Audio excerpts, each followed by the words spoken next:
The Dawn Stensland Show on Talk Radio 1210 WPHT. The breaking news this morning as police surround the scene searching for this killer, gunned down one of America's most famous CEOs. I don't know what healthcare company I have. United Healthcare. The CEO gunned down, murdered in broad daylight. Brian Thompson fatally shot in Manhattan this morning outside of a company meeting at the Hilton Midtown. And New York NYPD is now searching for a killer. He was shot around, it was within the past couple of hours, shot around the 7 a.m. hour, rushed to the hospital in critical condition, and now we're hearing that the doctors there could not save his life. The police are saying they believe this was indeed targeted, still looking for that attacker. I have to say this. They say alleged attacker. The guy was gunned down. It's not alleged. Okay. Once you get the guy, then you say he's alleged to have done this. I can't help myself, Dan. But this guy shoots Thompson in the chest and gets away.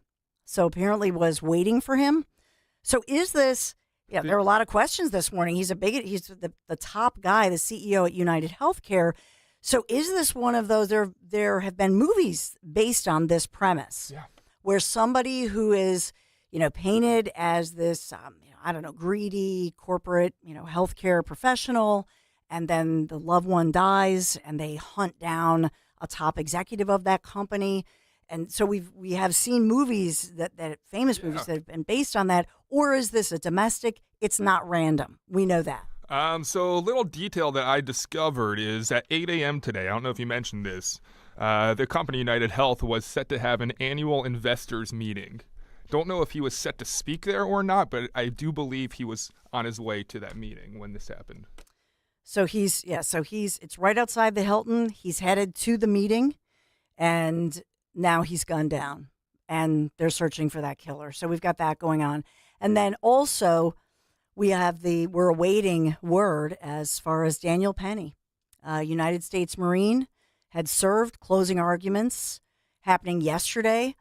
The one piece that I will bring forth to you that I think is a very interesting detail, that Daniel Penny, who's accused of, two things I'll say this. He's accused of and being charged with murder.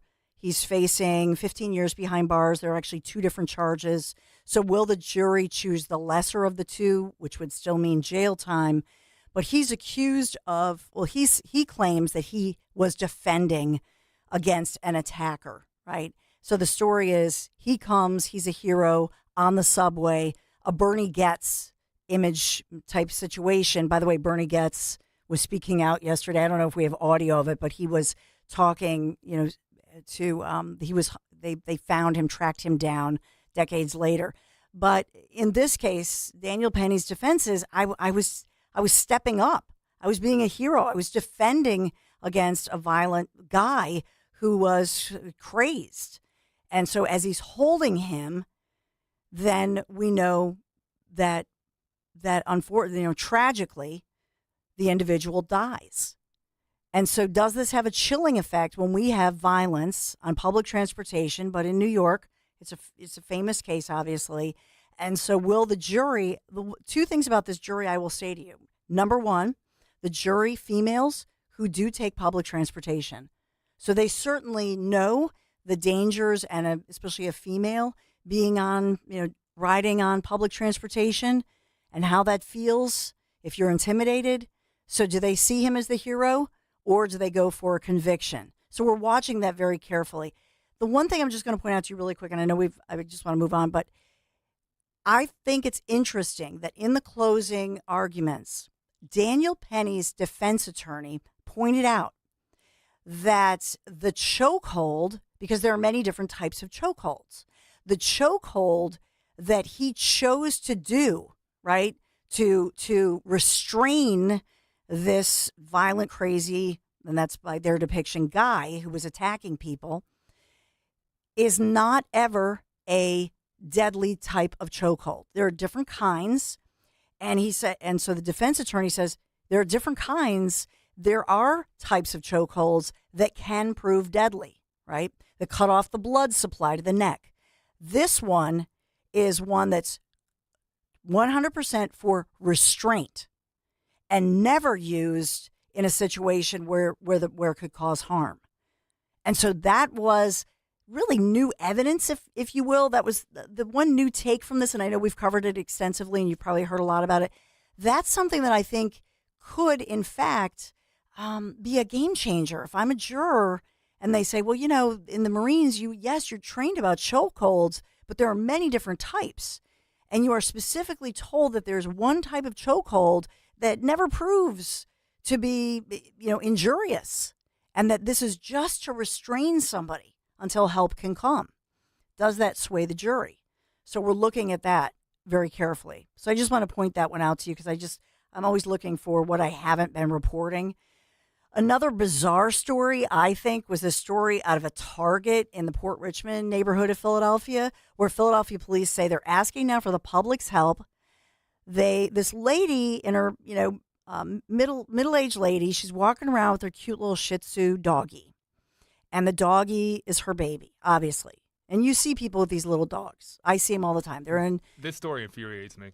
And so these 4, and men and women, mixed group, so it's not just guys, 4 suspects walk up to this lady. She's shopping in a Target store with her tiny little doggy that basically looks like a little stuffed animal, right, Dan? I don't know if this is accurate. And what? Go ahead. Okay, he has a suspicion.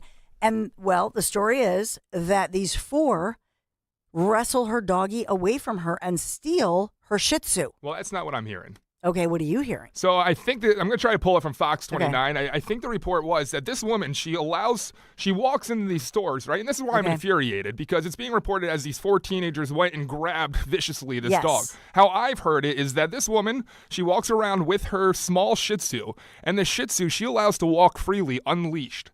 So she walks into Target with her Shih Tzu unleashed, and she decides to go use the bathroom but leave the Shih Tzu out of the bathroom. So the Shih Tzu's left to wander by itself, and that's when the 4 teenagers stumble upon the Shih Tzu and kidnap said Shih Tzu. That's what I'm going to try to verify that, but that's the angle I'm hearing for this story. Well, the Philadelphia police are being quoted as saying they're asking for the public's help and identifying the 4 suspects who stole the dog. The quote from the police is, stole a dog from a woman inside a Target. So they're not saying from her arms or whatever, but they did release the photographs of the individuals. The dog is a really cute little dog. Yeah, it's a little Shih Tzu with a tutu. Yeah. I'm not a little dog person, I'll be honest. No? I like big dogs. Oh, they're cute. But I love all animals. And so it's a little dog and a little dress, like a little tutu dress. And then the doggy has, she's actually put some, that it's not permanent, but it's like little red coloring in the dog's head and tail. It's a cute little doggy. But I don't know that there's a reward. Philadelphia police are like, all right, somebody turn in the dog. But that's the latest on the little doggy. We have that going on in Philadelphia. I think I might have the report from Fox 29 if you want to hear that. Yeah, let's hear. A new video of the dog nappers today. And as our Dawn Timoney reports, they're hoping someone recognizes the thieves. Police are hoping to find the heartless people who stole this adorable little dog and reunite it with its owner. But it's been over a month now since the dog was taken. People are crazy these days. Check out this surveillance video just released by police. You see a little black Shih Tzu running out of a Target store on Castor Avenue in Port Richmond.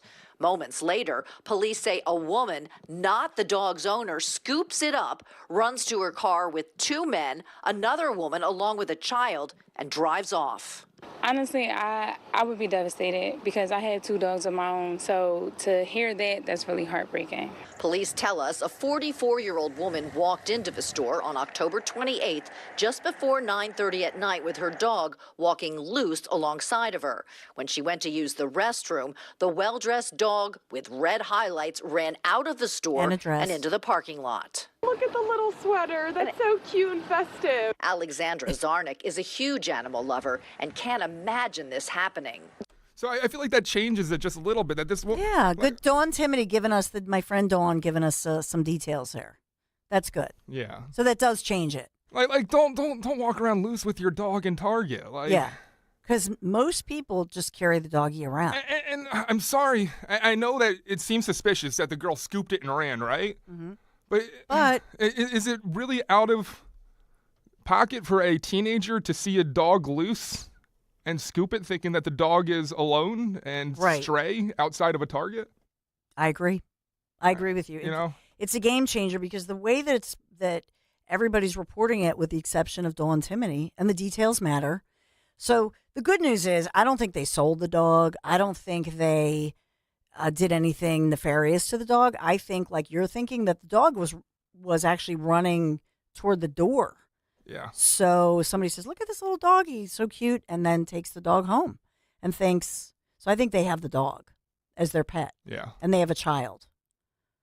So was she a negligent person?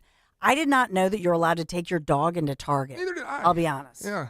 A lot of stores do allow it, but I didn't know Target did. You can go into Lowe's with your dog. If you can? Yeah. Well, that's nice to know. Mm-hmm. So 855-839-1210. You can comment on that. We have Beth Ann Rossica coming around the corner, and we have day 2 of the Daniel Penny jury delibs. So we're looking for, will we get a verdict today? And will the jury find him guilty and send him to prison? It will be appealed. Or will they say, no, this guy was coming to the rescue. He had no intention of harming anyone. That's a huge question. And I just wonder, even though it's a Manhattan jury and we've seen the work of Manhattan juries, this one's a little bit different. So I hope justice will be done. I hope that they find that his intention was to rescue people and not to ever harm anyone. Your take on that as well. 855-839-1210. We have so much breaking news, school board news, and as well Beth Ann Rossica right around the corner. So you want to get her take on a lot of these issues and what the latest she's writing about. Broad and Liberty. Be right back. Thanks to Total Wine, you saved more on all the gifts for the ones you adore. Wine, spirits, beers, all nestled on shelves. Got some advice from our helpful elves. Oh, so many gifts to explore when you go to Total Wine and More. Bottles so delightful, whoa. Priced so amazingly low. Curbside pickup available and the lowest prices for over 30 years only at Total Wine & More. Drink responsibly. B21. This year, American farmers will harvest 2.8 billion bushels of wheat and 15.1 billion bushels of corn. And to this day, American road workers have built 4.2 million miles of roads and counting. We're proud that John Deere machines rolling off the line here in the USA play a part in supporting Americans who work the land and build a better tomorrow. Nothing runs like a Deere. Learn more at johndeere.com/manufacturing. This is Dr. Marianne Ritchie. Tune in to Your Radio Doctor every Saturday afternoon at 5 here on Talk Radio 1210 WPHT for the latest healthcare news and information, because your health is your wealth. That's Your Radio Doctor, Saturdays at 5. Right now, someone you know is hungry. Right now, a friend needs help with their special needs child. I'm Ernie Russum, Board President of Philadelphia's Catholic Charities Appeal. Please help us give hope to those in need. Donate at CatholicCharitiesAppeal.org. Thank you. Are you worried about the state of the economy? Concerned about market crashes and rising inflation wiping out your savings? At Noble Gold Investments, we understand your fears and have a solution. Call us today at 1-888-403-1050. Imagine safeguarding you and your family with a tangible asset that has stood the test of time. Gold. With Noble Gold Investments, you can diversify your portfolio and protect your wealth from economic turmoil. Our team will guide you through the process, ensuring you make informed decisions that best suit your needs. Call Noble Gold Investments today at 1-888-403-1050. That's 1-888-403-1050. The future is uncertain. Take control now. Call 1-888-403-1050. Past performance may not be indicative of future results. Investing in precious metals, including gold, involves risks. Consult with your tax attorney or financial professional before making an investment decision. It's officially the merry season, and B101, Philly's official Christmas station, is your home for holiday music. Spinning the biggest and best festive tracks all day long, now through Christmas Day. Jingle bell, jingle bell, jingle bell rock. Get your holiday fix 6 on the radio at 101.1 FM. Ask your smart speaker to play B101 Philly or listen on the go with the free Odyssey app. With so much uncertainty in the world today, you may find yourself wondering, is now even the right time to retire? So many people are waiting, and those folks are going to be waiting a really long time, I hate to say, because there's no perfect time. The market is always unpredictable and volatile. Fortunately, Jim Cipriotti has been helping get people to, through, and beyond retirement for over 25 years. And each week, he wants to help give you that freedom to retire. Listen to Freedom to Retire with Jim Cipriotti, Saturday mornings at 9 and Sunday afternoons at 5 on Talk Radio 1210 WPHT. Attention! Have you racked up $10,000 or more in credit card debt? Are you barely getting by making minimum payments? With credit card debt reaching all-time highs, National Debt Relief is notifying consumers about significant debt relief options currently being made available to help those with overwhelming credit card debt. These options may reduce a large portion of credit card debt for those who qualify. You don't need to declare bankruptcy or take out a consolidation loan, and you may only have to pay back a fraction of what you owe, even if you have bad credit. National Debt Relief has already reduced the credit card debt for more than 550,000 consumers, so don't wait. If you owe $10,000, $20,000, or even $100,000 in credit card debt, you can now take advantage of this financial debt relief as the cost of living continues to skyrocket. To check what debt reduction you may qualify for, call 800-885-9595. 800-885-9595. Again, that's 800-885-9595. Free speech lives here. With Dom Giordano, weekdays noon till 3 on Odyssey's #1 talk station, 1210 WPHT. It's just a goodbye. Teach your children well. Their father's help did slowly go by. It's all about education. Speaking of which, as I alluded to in Kale and Company earlier and at the top, Central Bucks School District electing a new president at its latest meeting, and the school board has chosen board member Susan Gibson as its new president. Gibson was the only board member nominated for the position at the meeting and was elected by an 8-1 vote. So she garnered support from the lone Republican on the board as well. So who's out as president but still on the board? That would be Karen Smith. That's who Susan Gibson replaces. So Karen Smith out as president, remaining on the board, but a longtime board member, as you may know, vigorously had protested the previous board's policies, which critics like her said targeted LGBTQ plus students. So is this a readjustment, a realignment, as we've seen the back and forth over a lot of these issues, especially regarding LGBTQ plus protections? And then at the same time, we have at the top, SCOTUS, the Supreme Court of the United States, taking on this morning, hearing the arguments over the issue of, and this is a states' rights issue really, but should children be allowed to get these, really physically altering, drastic operations and hormones and all of that? Should they be allowed, or should those types of treatments, I say in air quotes, should those types of treatments be reserved for adults when you think about the transgender issue? So very sensitive topics. We've seen it locally, we've seen it nationally, and we want to bring in somebody who has studied this, as well as issues of education, school boards, all the school board fights, all of that. Beth Ann Rossica, thanks for being here this morning. Good morning, Dawn. Always a pleasure to be on the show. Absolutely.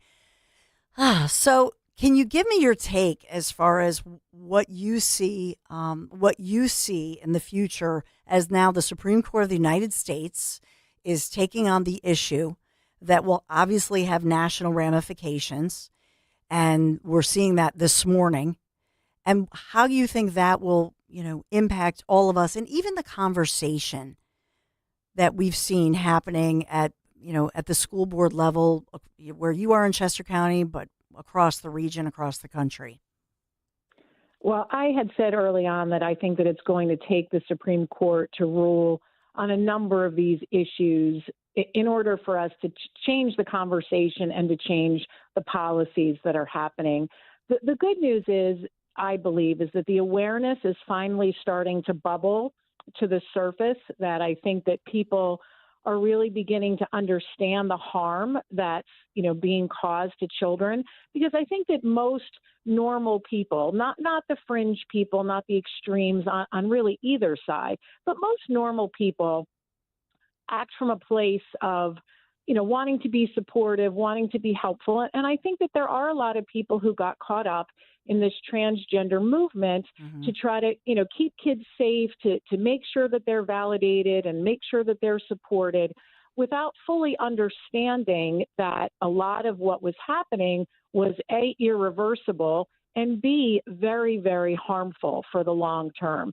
And I think that as that information is becoming more mainstream, I think that people really do understand that we should not be performing irreversible medical procedures on children when they are not capable emotionally and cognitively of making these decisions as children. And Beth Ann, we've talked a lot about, and you've written extensively on the issue of, local children's hospitals and across the nation, and this so-called gender affirming care. It's a really sensitive issue, as we've talked about this, because, out of sensitivity, okay, we have a movement, if you will, as Bill Maher says, how come kids on the West Coast and the East Coast seem to have more of this, and in the middle of the country, not so much. So it seems to be pushed by maybe the media, or pushed in schools, or pushed in a cultural way. But, you have a parent who may be in shock, and now they end up in a pediatrician's office, and the pediatrician says, well, this gender affirming care is going to save your child. They're in a mental health crisis, and you need to do this. And so I think you and I both of us come from a place of great compassion with these, because sometimes the parents are vilified, and I'm thinking, no, I think a lot of people they trust a hospital, Yes. They trust their pediatrician, and I feel for them, because here's the same pediatrician that, you might have rushed your kid to the hospital when they, broke. I'm a mom of boys, so, broken, name the bone. And now these same people that you trust, they're trusting the system and trusting whatever the greater powers to say, well, this is what you got to do. So how do we rectify that? And you've talked a lot and studied a lot. You've examined all the research that's been done, obviously overseas and in the UK. Right. Well, and I think that when we look overseas, we see a good example. So multiple European countries, after the Cass report came out last spring, actually last April, I think it was, Hilary Cass, a pediatrician, did this independent review and found that all of the reasons that people say we need to do gender affirming care, they're not based in science. This idea that your child is going to commit suicide if they don't get puberty blockers was shown to be incorrect. And what actually happened was that there were increased suicidal ideations, there were increased suicides as a result of providing gender affirming care. So overseas, they said, okay, the evidence says that there's no reason for us to be doing these kinds of procedures and prescribing these types of medications. So we are going to stop this practice, and we will set up some clinical trials to see if there is any science to support these methodologies. And I think that those were very prudent policies. And yet here in the United States, we are not seeing that. And I think that that's why this issue is coming to the Supreme Court. And I'm very hopeful that the Supreme Court will rule that these procedures should not be available for children under the age of 18. And we really need to do a hard turn, not just in our medical practices, but in our behavioral health and mental health practices, because as complicit as many of these doctors are, the same applies with psychologists and social workers and therapists, who are the ones, they're really the first point of contact for parents. So, and listen, I've talked to so many parents who have been, as you've described, on distraught and heartbroken, and really want to do the right thing. And they trust these therapists. Go ahead and buy the breast binder. Go ahead and refer to him as her and use the name that they want. And what we're seeing is that this is not the appropriate path for these children. And here in Pennsylvania, our governor, Josh Shapiro, is complicit in forcing this gender affirming care down everybody's throats. I wrote about this a few months ago, that in Pennsylvania, all states have licensing boards. So if you're a psychologist, you have to get a license and you have to maintain that license in order to be able to practice. And multiple licensing boards this year changed their policies to say that a therapist could be disciplined by the disciplinary board, the licensing disciplinary board, if they don't engage in gender affirming care. If they tell a child, maybe you're really not a boy, or maybe you think you're a boy, but you're really not a boy, they could be disciplined by their licensing board. And Josh Shapiro lauded these changes in the disciplinary boards. And so he is 100% complicit and on board with perpetuating what's happening. Yeah, and so two things, Beth Ann Rosica. Number one, because I always want to give out original sourcing, because you've written about this, I've reported on it extensively. But if you're listening, maybe you're a first-time listener right now, and you heard Beth Ann mention the report by Dr. Hilary Cass. She has submitted her final report, and that was recommendations to the NHS England.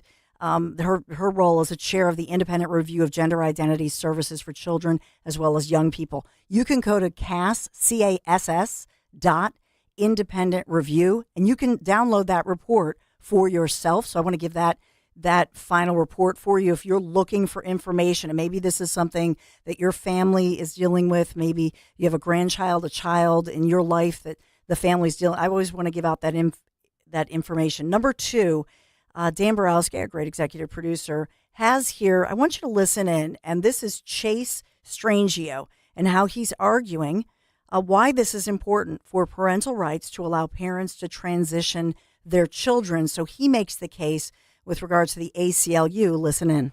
Protection. What do you say to physicians who are sensitive and supportive of trans kids, obviously don't want suicidal ideation, et cetera, but wonder if there is enough data as of now to prove that it is beneficial to allow these sort of treatments before the age of 18? So I would say three things. And the first is we have decades of both clinical experience and research data showing that this is medical treatment that provides critical benefits to adolescents who need it. And so this is not new. This is not new medication. And so we have that information. We have long-term studies that track people for 5-6 years. The Supreme Court this week heard arguments in an FDA case in which the FDA referred to long-term as being 6 months of follow-up. Here we have years of follow-up. And so that's the first thing. And then the second thing I would say is nobody has to provide this medication to adolescents. These are not doctors being forced to provide this medication. These are doctors who are wanting to treat their patients in the best way that they know how based on the best available evidence to us. And these are young people who may have known since they were 2 years old exactly who they are, who suffered for 6-7 years before they had any relief. And what's happening here, it's not the kids who are consenting to this treatment, it's the parents who are consenting to the treatment. And as a parent, I would say when our children are suffering, we are suffering. And these are parents who love their children, who are listening to the advice of their doctors, of the mainstream medical community, and doing what's right for their kids. And the state of Tennessee has displaced their judgment. So your reaction, Beth Ann Rosica, and if you are listening, because if I'm listening and I'm not looking on YouTube, I'm hearing the voice of a woman. But when I look on YouTube, I see the image of what I would believe to be a man with a mustache and a beard and in a suit, and somebody who I believe is a biological female and now has transitioned to male. Your reaction, Beth Ann Rosica?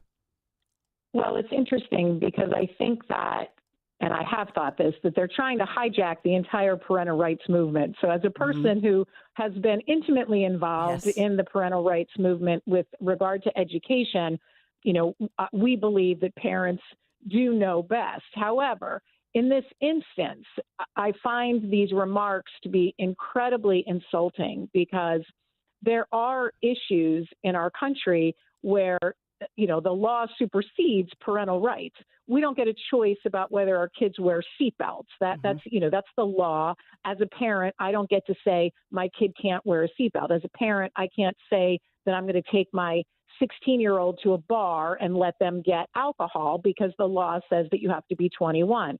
And in the same vein, I think that the law should say that children under 18, whether their parents want it or not, should not be subjected to these experimental treatments. And they are experimental. Puberty blockers that are prescribed by doctors to, prevent the onset of puberty so that people, children who are confused about their gender can hold off on going through puberty.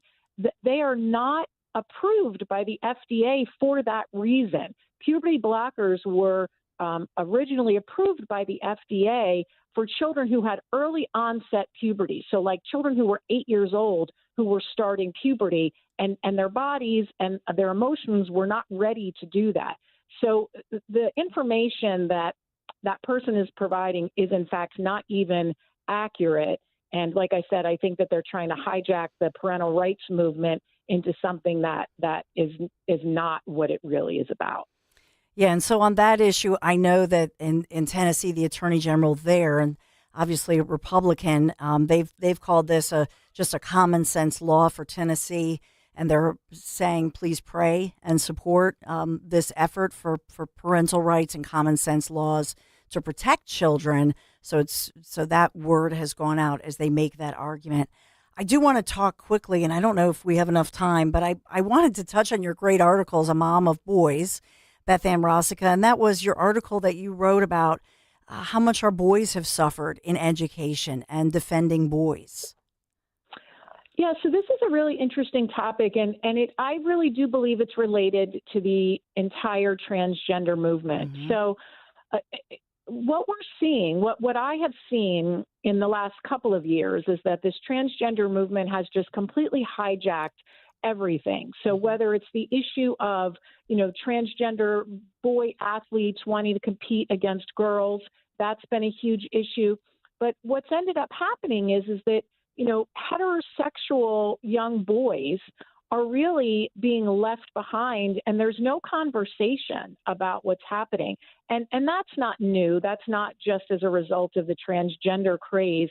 If you go back and look at it, there's many, many years of research to show that, men and boys, the way that they're portrayed in the media, on television shows, constantly the bumbling, idiotic, incompetent father and the strong, independent mother is being portrayed. So I think that really what has happened nationally is that, we have moved away from traditional ideas, traditional values that, men should be strong. They should be masculine. They should be able to demonstrate those attributes and not be reviled for it. And I came across this group about men's equality, and I wrote about it, and I interviewed the gentleman, Larry DeMarco, who's the executive manager for the International Council for Men and Boys. And he really talked from a very common sense standpoint that there's inequality on both sides. Mm-hmm. Listen, there's women who are discriminated against. There are men that are discriminated against, and they want to help to protect the vulnerable in both genders. He sees this as a winnable fight to get back to neutral. Like that's really where we have to get back to.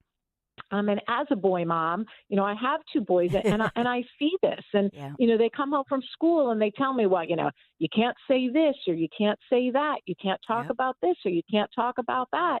And I think that boys really do feel that their voices don't matter, that they don't have a place at the table.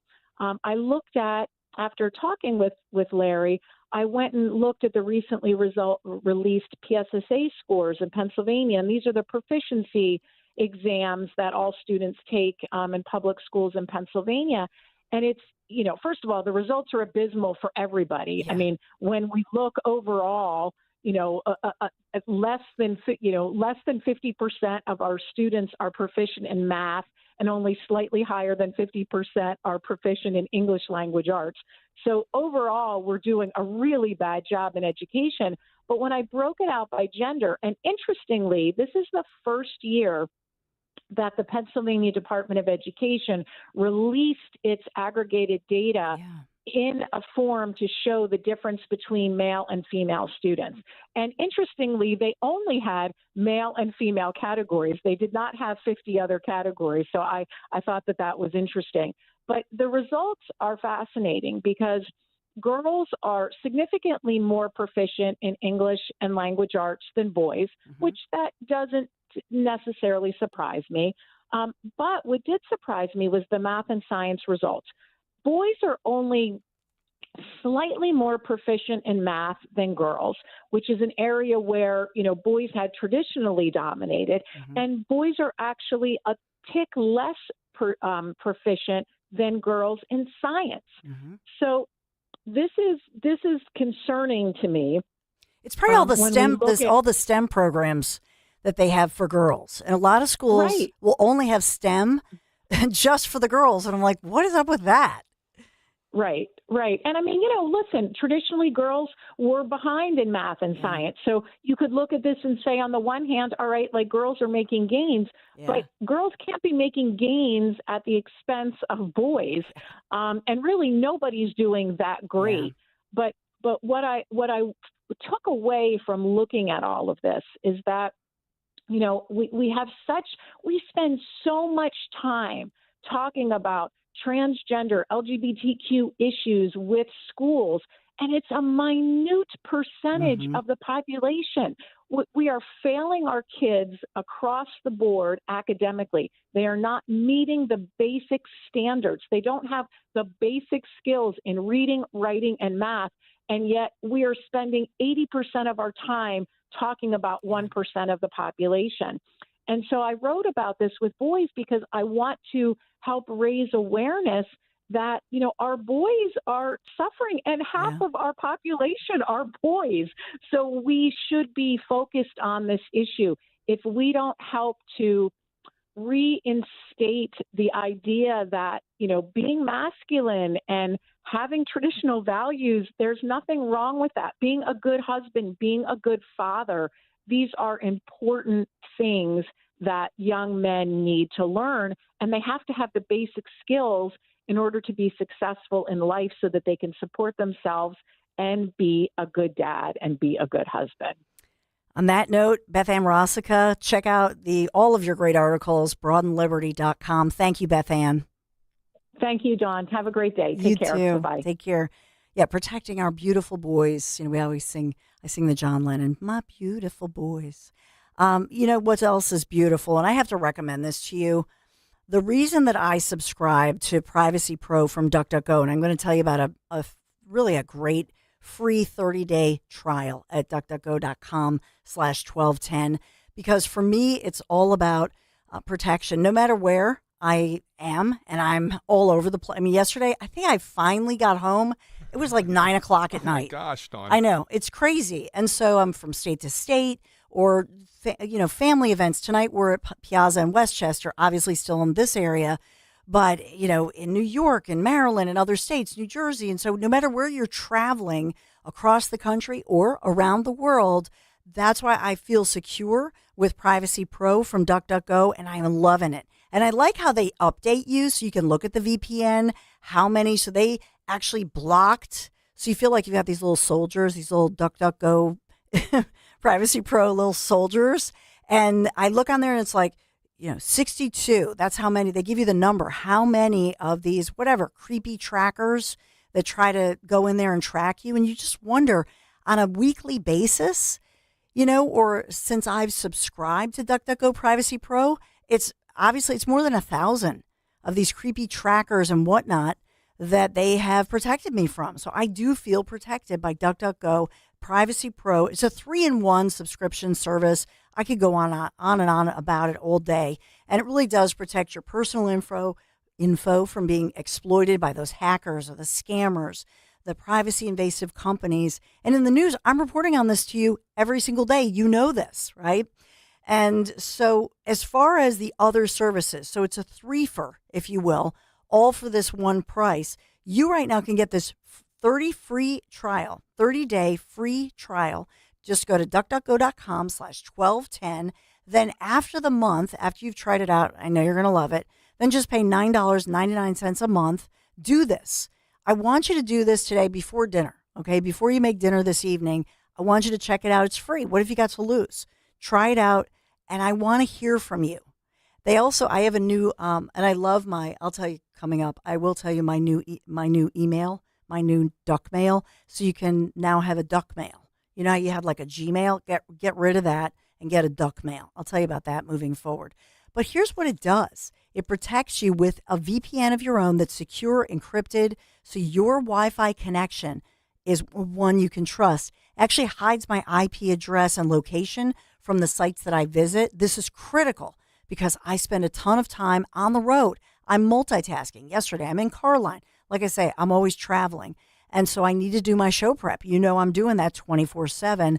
And so this is going to protect me that I have the DuckDuckGo VPN. It works on browsers and apps across mobile and desktop, up to 5 devices at once. Get this 30-day free trial, duckduckgo.com/1210. Tell them Dawn sent you. Hey, it's Rich Zioli. Business owners can count on McCausland Lock and Alarm to secure and control access to their facilities. Enjoy peace of mind while their access control and CCTV systems provide top-of-the-line protection for your assets. Tom McCausland's wealth of experience allows McCausland to effectively protect all types of facilities in any environment, and their customer service is unmatched. Call today, 610-430-1500. 610-430-1500. McCausland Lock and Alarm, securing your business, securing your future.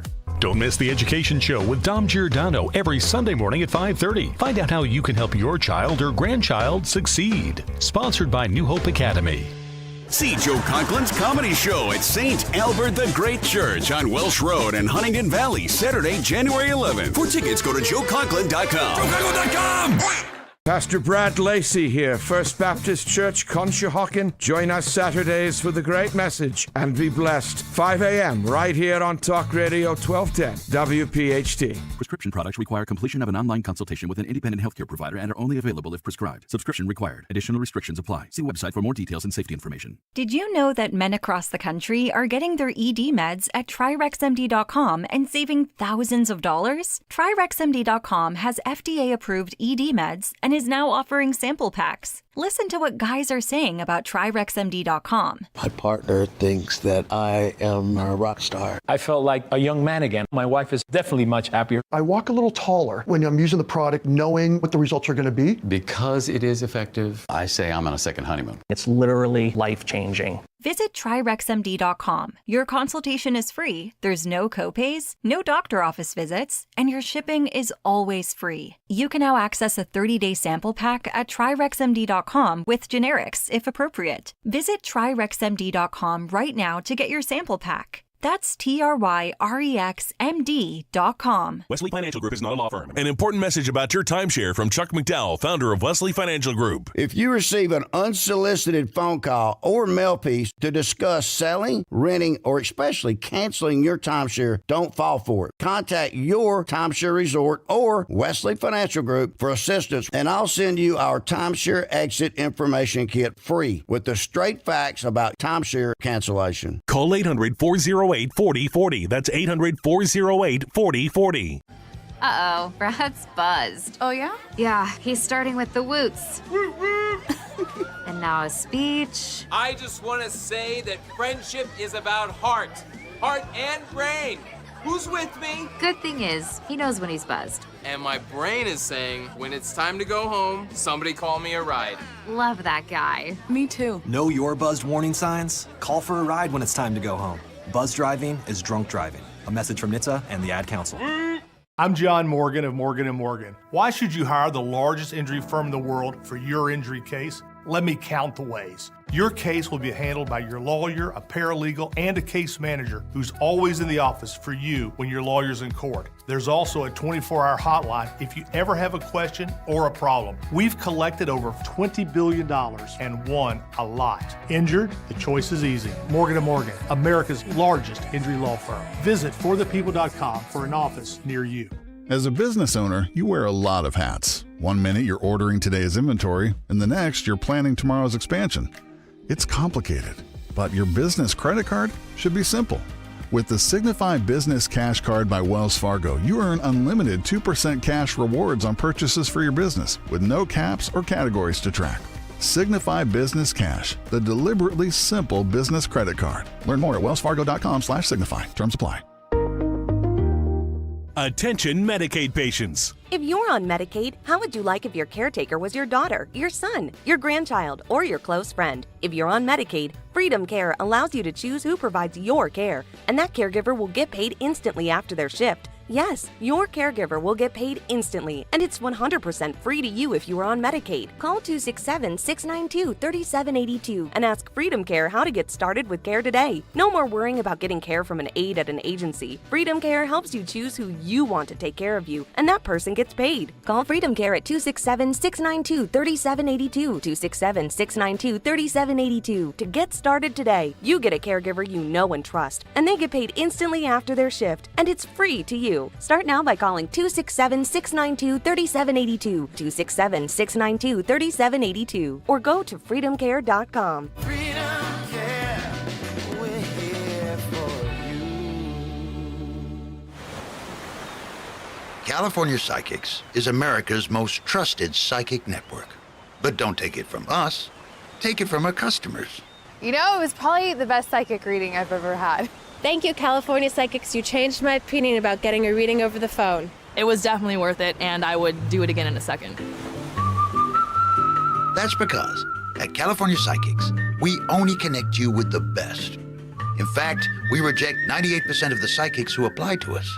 So we guarantee if your reading isn't life-changing, it's free. And right now, new customers receive 20 minutes for just $20. I've never had a phone call make me so excited for the future. So experience the joy of certainty at CaliforniaPsychics.com. Get $5 off with code RADIO5 when you download the app. Hey girl, it's your new night guy, Jimmy Fallon in the house from 7 to 10 p.m. on Talk Radio 1210 WPHT and free on the Odyssey app. Tuesday. So we have all of this breaking news, and I'll get more local. We got Guy Shiraki coming up in the 11 o'clock hour. Dan Borowski has been monitoring the arguments at the Supreme Court of the United States of America, what they're saying, what the attorneys are claiming. So, Dan, can I just put you on the spot here? Because Yeah, no, it's fine. Yeah. Okay.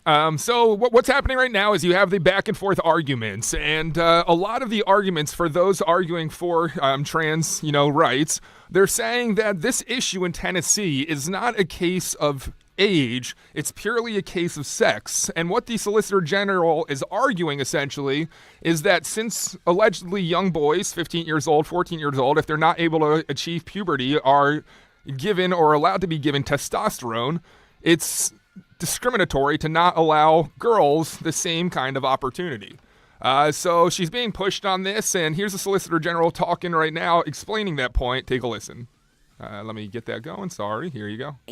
But I don't think it's unduly formal to look at this as a sex classification. And the reason for that is because of the first operative provision of SB1, which says you can't have these medications to live or identify in a manner inconsistent with your sex. That is quintessentially imposing sex-based rules and expectations on adolescents in the state. And it's true, it arises in the context of medical care for transgender youth. But here we think it's a very straightforward path for the court to look at that and say, well, in any other context, when you say you can't do something inconsistent with a protected characteristic, that's obviously classifying people on the basis of that characteristic. And here it wasn't accidental or incidental. This is threaded throughout the statutory scheme because the legislature was quite upfront that part of the interest here is in ensuring that minors appreciate their sex and not become disdainful of their sex. So I just want to point out to you, if you think this is at the Supreme Court or this is a Tennessee case, this is your case. No matter where you are in Philadelphia, Pennsylvania, in America, this case impacts you. This case has national ramifications for all Americans and the future of America. And so many experts say that this is a form of abuse, Then on the other side, you hear the defense that no, this is about not banning critical care for children. And we're talking about children in this country, in America. Last time I checked, children are children until they turn 18. So nobody is saying that an adult should be denied these services. That's not the argument. It's about children. It's about under the age of 18. And so I just want to point that out to you, that it's also a states' rights case. This is the state of Tennessee saying that this is common sense, that they believe in parental rights, yes, but more importantly, they believe that children should not receive care that is intended for adults because it can be permanent, and a child cannot decide for himself or herself the risk of some of these medications, such as hormones and puberty blockers, which in children will basically sterilize them for life, and in some cases also for children, because your body is still forming, that they could potentially be cancer causing. So I'll just put that out there. Dan, if I can go back to you, because I know you've reviewed Yeah, so to your point about the whole idea of there's not much testing and we don't really know how this affects people long term. You heard earlier there was the ACLU person who said, there's been 5 to 6 years testing, that's enough. But, I mean, these are kids 12, 13 years old, and, they're not, 6, 7 years, it's what, 19? And what happens when they're 25 or so? But Samuel Alito presses Prologar, that's the Inspector General here, about the experimental nature of gender-affirming care. Take a listen. General, can I ask you a question about the state of medical evidence at the present time? In your petition, you made a sweeping statement, which I will quote. Overwhelming evidence establishes that the appropriate gender-affirming treatment with puberty blockers and hormones directly and substantially improves the physical, psychological well-being of transgender adolescents with gender dysphoria. That was in November 2023. Now, even before then, the Swedish National Board of Health and Welfare wrote the following. They currently assess, quote, that the risks of puberty blockers and gender-affirming treatment are likely to outweigh the expected benefits of these treatments, which is directly contrary to the sweeping statement in your petition. After the filing of your petition, of course, we saw the release of the Cass report in the United Kingdom, which found a complete lack of high-quality evidence showing that the benefits of the treatments in question here outweigh the risks. And so I wonder if you would like to stand by the statement that you made in your petition, or if you think it would now be appropriate to modify that and withdraw the statement that there is overwhelming evidence establishing that these treatments have benefits that greatly outweigh the risks and the dangers. I, of course, acknowledge, Justice Alito, that there is a lot of debate happening here and abroad about the proper model of delivery of this care and exactly when adolescents should receive it and how to identify the adolescents for whom it would be helpful. But I stand by that there is. So standing by it, and you're hearing Justice Sam Alito, who, as you well know, is one of the most conservative members of the court, right? And so he's asking good questions. Just to give a backdrop of this, remember, and I have to call out the Daily Wire's Matt Walsh and his great work, because a lot of people started to become aware of this and to be cynical. Because remember, there was that, I'll say the fall of 2022, the investigation at the time into Vanderbilt University Medical Center. I'd reported it.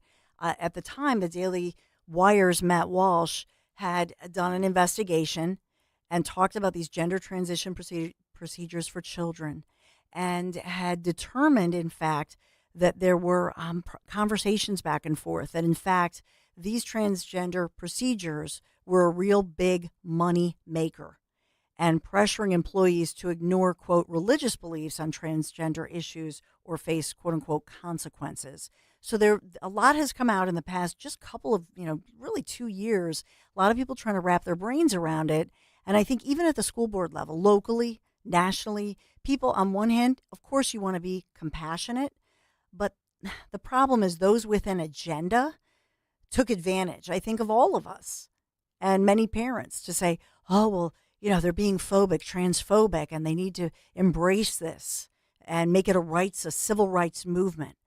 And that's really not what this is. And I know that you've been praying about it. I've often said, just pray for justice to be done, but to protect America's children and not to be allowed to be swept up in some movement that is being portrayed as a civil rights movement. That's not what this is for children. So we'll leave it there for now. We've got Guy Shiraki on the other more audio side. After the break too. Oh, you do. So Dan, great guys job up today. at 11:15. We'll have more Supreme Court audio coming up here. Whew. So we'll get into it. Get your thoughts, 855-839-1210, and get your thoughts. And then there's a lot of other news of the day, many issues of the day. So we'll get all of it moving forward. Got to talk about our friends at Piazza Premium Automobiles. I know we're going to be in Westchester at the huge Piazza event there this evening, about 6:30 this evening. Can't wait for that. But there's no greater time of the year to give back than the holiday season, right? And that's why my friends from Piazza Premium Automobiles are partnering once again with the Salvation Army, as they do every year, for the Piazza Toy Drive. You can visit any of the Pennsylvania or Delaware Piazza Premium showrooms, and that's through December 16th, to donate a new unwrapped toy. Your support is going to make the holidays a little brighter for a local child. So find the dealership that's nearest you. Check them out online, piazzapremiumautos.com, Piazza, piazzapremiumautos.com. Thank you. Happy holidays from our Piazza family. Tell them Dawn sent you. Radio 1210 WP. Diabetes, high blood pressure, anxiety meds, everyone's on them. If you're a 50-year-old male, maybe a bit porky, and you may even have type 2 diabetes, $1 million of term insurance may only cost you about $200 a month. Call Term Provider. Speak with Big Lou at 800-700-6898. Big Lou will find a term life policy for you even if you have type 2 diabetes, are overweight, or have high blood pressure. Term Provider has helped thousands of people like you who think they can't afford term life insurance. To buy $1 million of affordable term life for you, all you need to do is call Big Lou at 800-700-6898. Lou will make sure the scales are tipped in your favor. Call 800-700-6898. Big Lou will answer your call and work to fit you into a term life policy that you can afford. Remember, Big Lou's like you. He's on meds too. Call 800-700-6898. 800-700-6898 or biglou.com. Hey, it's Greg with Kale & Company. Tackle the NFL action on FanDuel in partnership with Valley Forge Casino. It's America's #1 sports book. Right now, new customers can get $150 in bonus bets if you win. The FanDuel Sportsbook app gives you everything you need to place live bets on the NFL all in one place. So when you get a hunch in the middle of the game, you can check out the latest stats, view live play-by-play, and so much more on the same page where you place your bets. All you have to do is go to FanDuel.com/Greg, FanDuel.com/Greg to join today. Don't forget that promo code Greg, G-R-E-G. You'll get started with $150 in bonus bets if your first $5 bet wins. FanDuel.com/Greg one more time. Never waste a hunch and make every moment more with FanDuel, an official sportsbook partner of the NFL. FanDuel Sportsbook, the official partner of 1210 WPHT, so you know you're in good hands. 21 and over, present in PA. First online real money wager only. $5 first deposit required. Bonus issued as non-withdrawable bonus bets which expire 7 days after receipt. Restrictions apply. See terms at sportsbook.fanduel.com. Gambling problem? Call 1-800-GAMBLER. For more expert appliance shopping advice, here's National Appliance Warehouse's own appliance guru. Hello. Let's talk about prices. At National Appliance Warehouse, we have billions in buying power that we leverage in order to pass dramatic savings to our customers. We're passionate about offering the lowest price, so we developed Price Assured to ensure we always are. Price Assured uses powerful technology to scan chain store prices online and make sure ours is lower. Because Price Assured is connected to electronic tags throughout the showroom, it's able to update them instantly if an adjustment is needed. Our customers enjoy great service that rivals that of a small independent. While shopping with confidence, they're seeing the lowest possible price. There's still time. The Black Friday mega sale is extended at National Appliance Warehouse. Enjoy incredible savings on GE appliances. Save up to 43% on select GE appliances. Browse an unmatched collection of GE, Cafe, GE Profile, and Monogram appliances. Click nationalappliancewarehouse.com or visit their showroom in tax-free Wilmington today. Hey, radio listeners, don't miss the Legacy Box Cyber Week sale going on now. You've heard about Legacy Box all year long, and with our Cyber Week sale, now is the time to take advantage of our best sale of the year. Legacy Box is the most meaningful gift you can give this holiday season. It's simple, safe, and has been trusted by millions. That's right, it's our best sale of the year. Right now, when you go to LegacyBox.com, you can save an unreal 65% on your Legacy Box. And for a limited time, you can preserve your tapes, film reels, and photos for as low as $27, saving you hundreds. Hurry, our best sale of the year won't last long. Visit LegacyBox.com for an unreal 65% off during our Cyber Week sale. With limited quantities ready to ship, this deal will go fast. Shop our Cyber Week sale now at LegacyBox.com/value to take 65% off. Buy your Legacy Box today and send in when you're ready. LegacyBox.com/value. When you need to know, depend on KYW News Radio 103.9 FM. The Montgomery County Recorder of Deeds is running her annual holiday donation drive to benefit homeless veterans. Mural Arts Philadelphia is unveiling a series of murals honoring real-life Rockies, Philadelphia's underdog stories. And Spotify Wrapped released this morning, letting Spotify users see their most listened to songs and artists this year. Get the latest anytime on KYW News Radio. Now on Crystal Clear 103.9 FM. You've never needed us more. Talk Radio 1210, WPHT, WPHT HD, WOGL HD3, Philadelphia. Always live on the free Odyssey app. From the Cherry Hill Volvo Studios, where relationships matter. Live and local from Philadelphia. The Dawn Stensland Show on Talk Radio 1210, WPHT. An active search for a killer, murder in Manhattan. The headline, the breaking news, we may get an update very soon on this killing. Zioli just texted in our group text that we do, because we're all family here, live and local here on Talk Radio 1210, WPHT, reporting live to you. I'm Dawn Stensland, at Dawn Stensland on X. But the breaking news story, as we look at it, was CEO Brian Thompson gunned down, killed in New York City this morning.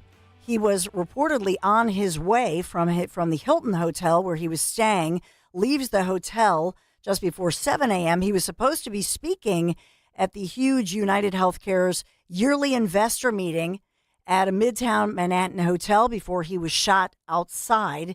Police are calling this a targeted attack. That's what Zioli wrote to us in our group text, and he says it's like a Bane-style execution, mafia-style, shot in the chest. Shooter gets away on a motorcycle, takes off. NYPD officers, law enforcement just scouring New York City to catch the killer. Thompson, 50 years old, attacked by this gunman outside the Hilton there, New York Midtown Hotel there, where the company was holding its investor conference. And this is my insurance company, full disclosure. I mean, maybe it's yours. Nearly 50 million people have United Healthcare insurance. And United Healthcare, that's the insurance arm of the healthcare giant United Health Group, Inc. And so they made this announcement. CNBC, I think, was one of the first to report this because they were awaiting the big report. And then they came up and said, we're going to cancel all of this because of this tragic shooting, saying, I'm afraid we're dealing with a serious medical situation, and, making the announcement of this huge conference. But this happening. Who is Thompson? CEO, he served there more than 3 years, named for the job back in 2021. And he's a Minnesota resident, although I think he went to college in Iowa, they were saying. So I was just looking up. This is a targeted attack against this guy. What was this, a hit? Is it a professional job? Is it domestic? I mean, we just don't know, but they're saying this does not appear to be random. And United Healthcare, the largest provider of Medicare Advantage plans in the nation, also manages health insurance coverage for employers, state, federally funded by Medicaid programs. So we're waiting. They're supposed to give us some kind of update, a news conference on this, but making international news. So just wanted to bring you that. And then we'll bring it back to what we were talking about. And that is, you have all of these protesters on both sides of the issue outside the Supreme Court as inside attorneys making their case. On one hand, You have those who are arguing, and this is the Biden administration, those who are arguing that, in fact, this is an issue of rights. It's kind of a civil rights movement, the trans movement, and this is discrimination against sex-type discrimination, like a civil rights-type discrimination against transgender children. And this is specifically a children's issue. And on the other side, you have Tennessee, the state of Tennessee, states' rights issue, saying, no, this is common sense. We want to protect our children from abuse, from the scarring, that this would scar them for life. And children are not able to make such a critical decision in many cases that would rob them of the opportunity of ever having a biological child, that sort of thing. Dan Borowski, I know you've been monitoring the oral arguments. So actually, you brought it to a perfect place because questioning did go to, how does the Supreme Court decide, because there are so many medical questions around this, the benefits of allowing this versus the benefits of the negative side effects of detransitioning and depression and suicide. So I think this is Kavanaugh digging into how does the Supreme Court determine what's better? Take a listen. The way you would think about this is, I guess, it prohibits all boys and girls from transitioning using certain medical treatments, and it doesn't say only boys can do so or only girls can do so. Well, I think the problem with trying to put that transitioning label on it as a basis to avoid the sex classification is that transition itself is inherently tied to sex. In other words, the prohibited purpose here are those treatments that would allow a minor to live and identify inconsistent with sex, and the statute would permit anyone to have those treatments for the non-prohibited purpose, which again is when it's consistent with sex. The court has said many times that labels don't control in this space, and I think when you have that kind of purpose that's expressly defined using sex-based line drawing, you have to recognize that for what it is. And no matter how you articulate the standard, whether it's rational basis or intermediate scrutiny, it'll come down to whether the state, and I think you said this, has sufficient justification for limiting these treatments for minors. And the state says its justification here is health and safety for minors. You say there are benefits from allowing these treatments, but there are also harms, right, from allowing these treatments. At least the state says so, including lost fertility, the physical and psychological effects on those who later change their mind and want to detransition, which I don't think we can ignore. We can't ignore what you're talking about and what Justice Sotomayor raised. I agree with that, but you can't ignore, I think, the risks on the other side of the balance. So even if it is intermediate scrutiny or rational basis, those justifications for the state, how do we as a court choose which set of risks is more serious in deciding whether to constitutionalize this whole area? So let me react to a couple of different points you brought up. First of all, I do think that the standard of review very much matters. And the court has made clear that rational basis is an entirely forgiving standard. It applies to, mundane economic regulation where there's no reason for courts to take a closer look. So I think the court should hold the line that any time the state classifies based on sex, you do need to take a look at that. But I totally take the point that, of course, when a state is coming forward with an important interest like protecting adolescent health, that may well justify the lines the state has drawn. And it's not about asking courts to step in and make a first-order determination about how to weigh risks and benefits. But I do think that the state is under a basic obligation to first substantiate its concern, and here there were extensive factual findings by the district court that many of the risks that the state was asserting are not uniquely tied to gender-affirming care at all, and also to take into account the harms that would come from categorically banning access to medications on the basis of drugs, including the benefits that I was discussing with Justice Sotomayor. You mentioned fertility and regret, and I'd like to take both of those concerns head on. I do want to acknowledge that there is evidence to suggest that gender-affirming care with respect to hormones can have some impacts on fertility. Critically, puberty blockers have no effect in and of themselves on fertility, so I don't think that concern can justify the ban on puberty blockers, which is just pressing pause on someone's endogenous puberty to give them more time to understand their identity. With respect to hormone use, there are some effects on fertility, but the court found that many individuals who are transgender remain fertile after taking these medications. They can conceive biological children. There are fertility preservation measures that they can undertake, and that they have to be counseled on those risks. And as I said before, I can understand that that could be a hard trade-off, but it's not unique to this care. There are other treatments for adolescents that likewise affect fertility, including some of those that SB1 expressly permits, like on intersex individuals who often have surgeries as infants that might permanently affect their fertility. And so now, is the person who we're hearing who's speaking like this and has this voice, is this the person? I don't know for sure. Who was okay? Let me get that for you. The lawyer who's arguing for transgender type these treatments for children. I just noticed the person's voice, and it's a unique voice. Let's just put that there. And so you can hear, the justices asking back and forth. On the other side, and that's why it was important to have somebody like Beth Ann Rosica. She was talking about that the Cass independent review that influenced the rest of the world. We are alone in the world, as far as I can see, on this issue. This is the first time in America that this particular case of applying adult medications to children in order to change their biological gender. This is the first time in the history of our great nation that this has ever happened, and this has huge ramifications.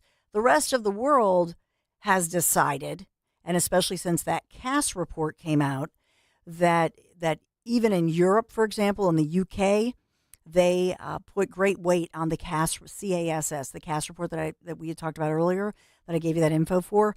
That report convinced everybody that the science is not clear, and that, in fact, the science makes people believe that this is risky for kids and that it can, and you even hear the attorney acknowledging it can have an impact on your fertility. Why would you give something to a kid when you know that kids on any given day or teens are going to change their mind? So why not, treat your child, of course, with counseling, the common sense approach. Nobody here is arguing, and that's the important piece of this. Nobody anywhere is arguing that these kids should not be listened to, respected, that they want to make sure that they have all the mental health counseling that they can get. The issue at hand is doing highly invasive treatments to a child. And earlier you heard an ACLU attorney who's the attorney is transgender. Earlier we played that, saying that children as young as 2 years old should get some of these medications? No. Dan, is there more that you want to go to, or are those the highlights? Because I know we have to go to Guy Shiraki. Are we going to take a break and then go to Guy? Yeah, let's take a break and go to Guy. Yeah, we got to get going out.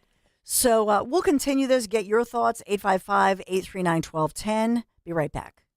Dom Giordano. People constantly calling in the station today. Get Presler. What are you thinking about next? What does Scott Presler want to do next? Sweet. 2026 is around the corner. Yes. And the governorship is there, 2028, to elect J.D. Vance as the next president of the United States. I mean, I'm always forward thinking. The gears are always turning. It's Dom time. Dom Giordano. Weekdays noon till 3 on Talk Radio 1210, WPHT, and the free Odyssey app. The exclusive crash-proof retirement system is tried and true, outperforming the market through the worst of economic times, as it did for crash-proof consumer Larry Kipp. In 2007, Mr. Kipp's crash-proof system earned 15.8% interest, outperforming the S&P. When the crash of 2008 struck and the market dropped over 37%, his crash-proof system lost nothing. Mr. Kipp did not have to recover from the crash. His system credited 10.8% interest permanently to his account, as others tried to recoup what they already had. People talking about all the money that they lost, and I could sit there and say, well, I didn't lose any. I knew that I couldn't lose principal, and so when the crash came, I knew my money was safe. I would say that there is a crash-proof retirement. I have proof of it. Schedule an appointment or register for our next event at the Copperfield Inn on January 22nd. 800-722-9728 or crashproofretirement.com. If you're driving a car or truck with an expired warranty and suddenly lost your transmission or needed a full engine repair, would a $4,000 repair bill leave you stranded?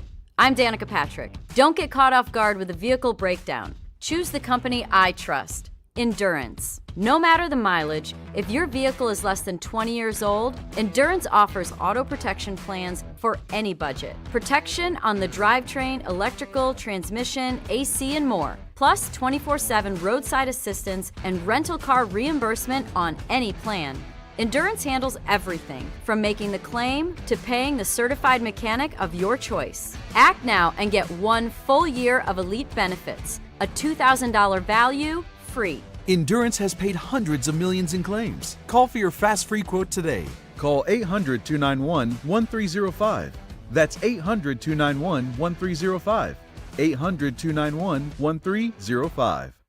Don't miss the Labor and Energy Show with J-Doc and Krause. Brought to you by the Labor and Energy Alliance this Saturday night at 6. Find out about the important issues that will affect you. The Labor and Energy Show, Saturday night at 6 on Talk Radio 1210 WPHT. Hey, it's Rich Zioli. I can't recommend enough my friend and dentist, Dr. Mike Veneria at Veneria Dental. But I also want to share a little secret with you. You know, we're in the final stretch of 2024. As you know, you could possibly have dental insurance benefits expiring soon. Come January, most benefits reset. So if you've been putting off getting that dental procedure done, now is the time to schedule your appointment and use any remaining benefits for 2024. Dr. Mike's office will help you work through all of it, so just give them a call. Dr. Mike Veneria is the master of implant dentistry. His level of care and commitment to dental excellence is unmatched. And if you're nervous to go to the dentist, don't be. Dr. Mike and his staff makes your dental experience simple. He's been named a top dentist in New Jersey for 10 consecutive years. He's respected among his peers as being a master of dental implants. And yes, he's my family dentist. So stop putting off seeing a dentist or getting that complex dental procedure done, and don't waste those benefits. Taking care of your teeth is so important to your overall health. So call his office at 856-786-2020 or veneriadental.com. That's VANARIA, veneriadental.com. Hey, this is Jimmy Fallon in the house, and dig this, folks, this is not a drill, it's the real thing. You can now join me weeknights from 7 to 10 p.m. on Talk Radio 1210 WPHT or anywhere on the free Odyssey app.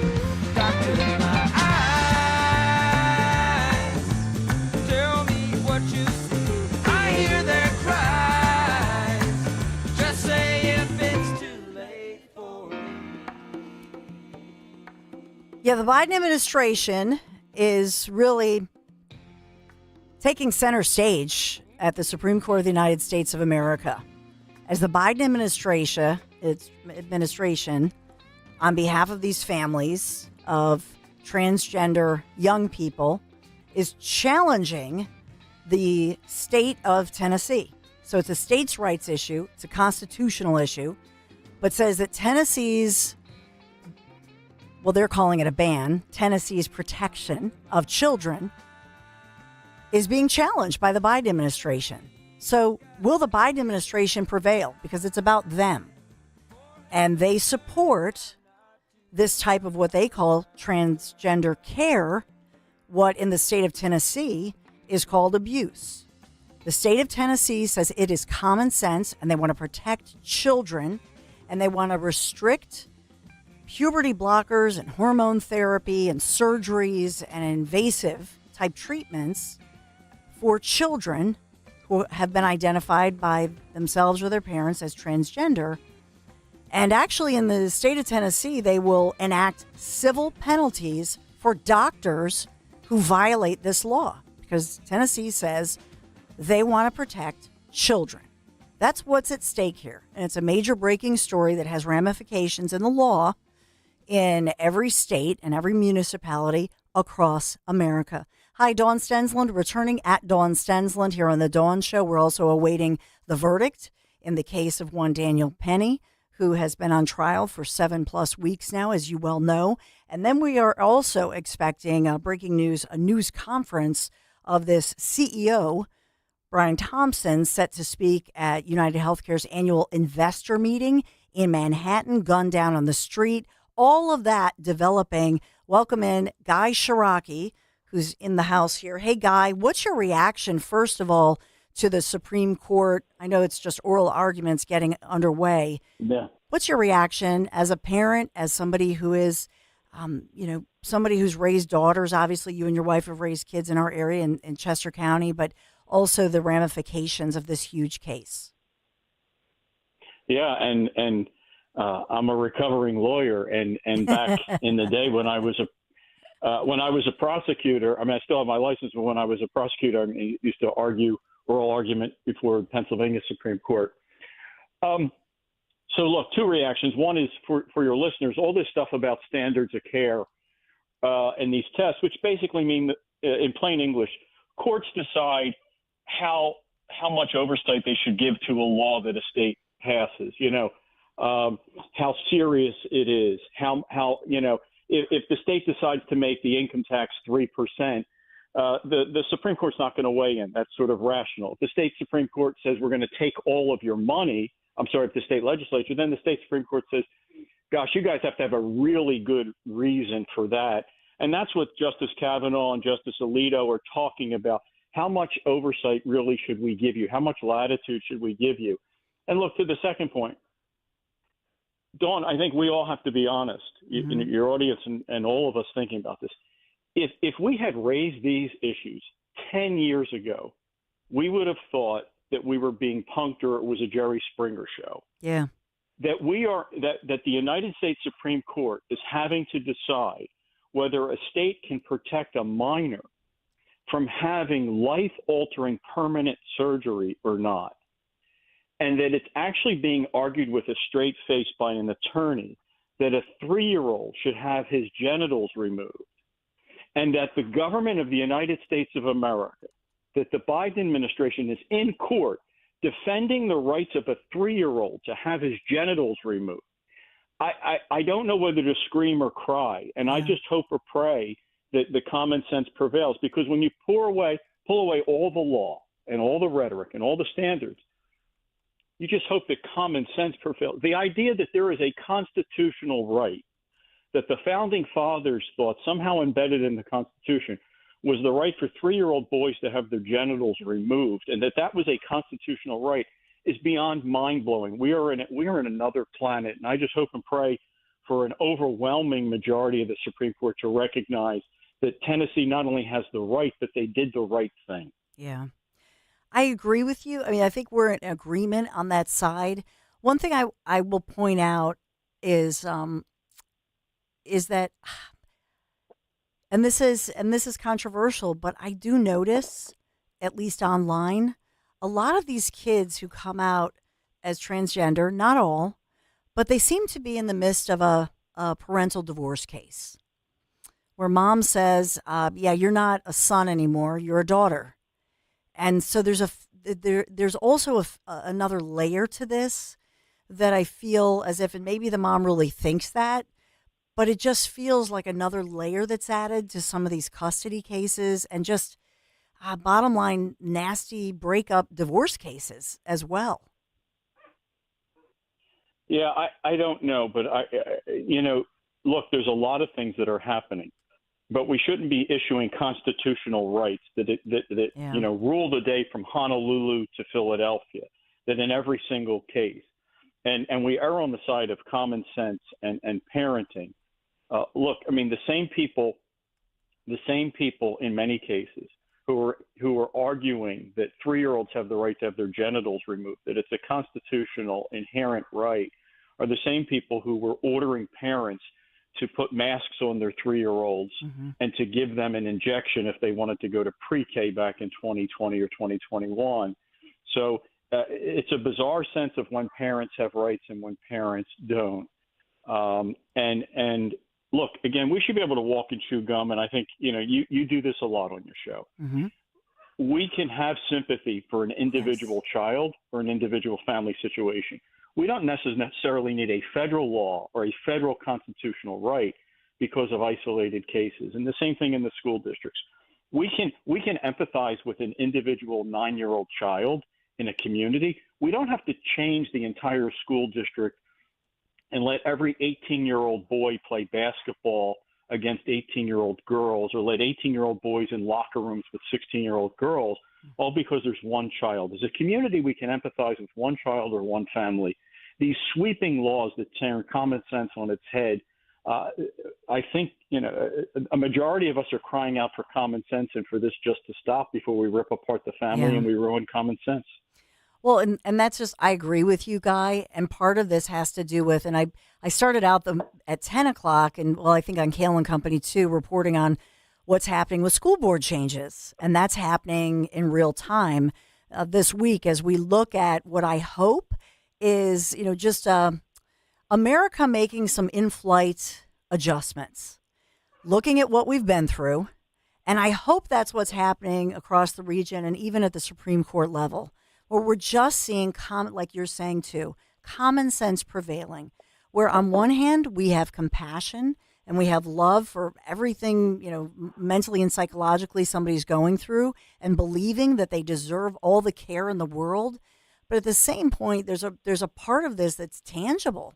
I mean, what they're talking about, Guy, and what the Biden, and it should not be lost on any of us, Guy, that if this is a loss, if this is a win for Tennessee, it's at the same time, it's a spanking of the Biden administration, because this is the Biden administration on behalf of these families, they say, but really it's Biden's administration.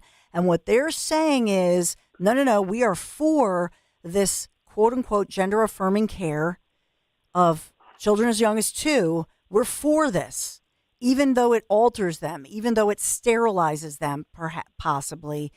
So it would be a huge loss for the Biden administration. Correct? Yeah, look, and I agree. And deeper, right? It's something that I wrote about and talked about. We can talk about policies that united the Trump voters, but I'm talking more about a cultural. Mm-hmm. To me, the thing that unified, whether you were a hunter from central Pennsylvania, a Hispanic dad in Reading, an African-American mom in West Philly, or a suburban political commentator from Paoli, we were all yelling, stop. We were all yelling, stop. This is madness. We don't have a border. We're telling 3-year-olds they can chop off their genitals. We're letting 9-year-olds learn about oral sex. We're having 18-year-old boys beat up 16-year-old girls on volleyball courts. Parents are being pushed aside. The FBI was unleashed on parents. And the one thing that I think was part of the Trump victory was a whole bunch of people saying everything is upside down and backwards, and there's a group of people that are just ripping apart everything that's part of the foundation of common sense in this society. And to me, the commonality of all the people that voted for Trump was, in the end, was 79 million people yelling, stop. Yeah. Please just stop and go back to common sense. Stop making everything a war. Stop making everything defy common sense. Stop ripping apart the Constitution, the family. Just go back to basics. Start with the basics. Do no harm. Before you're about to have 3-year-olds have life-altering surgery, stop and think. Before you put an 18-year-old boy in the ring with a 16-year-old girl, stop and think. Why are we testing the limits of common sense? All because the progressives are on almost a cult-like passion. And that's what I think people were saying, is just stop the madness. Slow down for a second, and let's go back to what we know works, which is the rule of law, family, and common sense. And so do you see this? Do you see the Supreme Court, and we won't have the ruling, obviously, until the spring, until March at the soonest. Yep. As an attorney, and I know you're a common sense person, you're conservative, but as an attorney, from what you've seen thus far, where do you see the justices leaning? And do you see a pathway by which the Biden administration attorneys and the ACLU, that they have a pathway to win this case? I don't think so, and I hope I'm not talking with my heart. I'm talking with my head, because really the standard is the legislature held hearings. The legislature passed a bill out of committee. The legislature passed it in their House and Senate, and the governor signed it. This is a law. It's not an executive order. It's a law. And so there's usually a great deal of deference. So the reality is that any law passed is presumed to be constitutional. Mm-hmm. any law passed is presumed to be reasonable. So the burden is actually on the Biden administration and the attorney who's arguing to prove that somehow this violates constitutional rights and wasn't reasonable. So I think a majority is going to respect Tennessee's right to do this, as they do in other areas of the law, as they do in other areas of raising of parents, of the state protecting children, the same way you can't starve your child, beat your child, leave your child abandoned, that this falls into that category. And I really, look, I hope not for just the usual 6. I would hope and pray for a 7th or 8th. So this is not viewed through the prism of the Trump appointee said this and the Obama appointee said that. I hope that one of the other 3 recognized that Tennessee had the right to do this. It was reasonable and based in common sense. And there's nothing, this is no different than other laws where we seek to protect the welfare of children until they have the ability to make a decision when they're older. Yeah, and it really plays into what you were writing about, your latest piece in Broad and Liberty. You can find it with Guy Shiraki on broadandliberty.com. When your headline says Trump's historic victory reveals as much about us as about him, I think it plays into your latest piece in Broad and Liberty. Yeah, because I think so much has been placed on the obvious, which is the greatest comeback perhaps in the history of America in terms of political comebacks. I mean, even bigger than Abraham Lincoln having lost for the U.S. Senate and then being elected president, right? This is perhaps the greatest comeback. But I think we think about the court cases and we think about the assassination attempt, which obviously we do. We think of coming back from the loss in 2020. But what really has struck me is how we're so focused on those things that are obvious that we forget the inherent bias. We forget the way the public schools are now educating children to be afraid that the planet is melting and they can't trust their parents. And then we graduate those people onto high school where it's further reaffirmed. And then we send them to college where they're told that if Ted Cruz comes to campus, they don't have to go to class that day. Or if Riley Gaines comes to class or comes to speak, you're allowed to shout and scream at her and chase her down the hallway. Yeah. In other words, American society has been, for the last 20 plus years, has been producing left of center people. And that's reinforced by media, television, Saturday Night Live.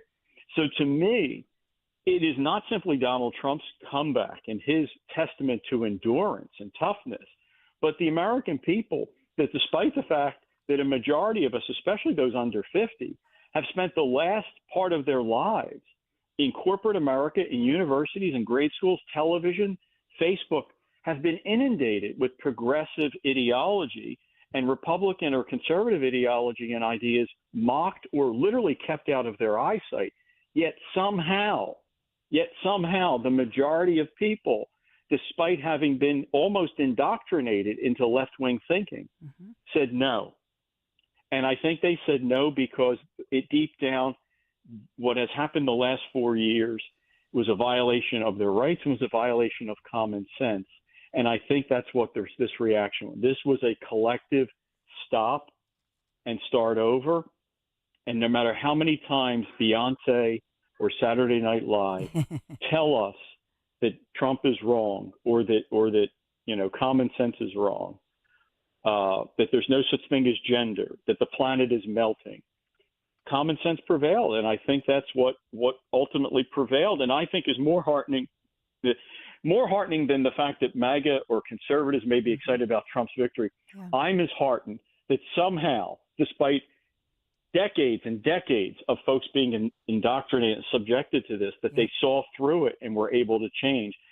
And I hope they continue to question and change when this stuff is given to their children in grade school, high school, college, and on their phones.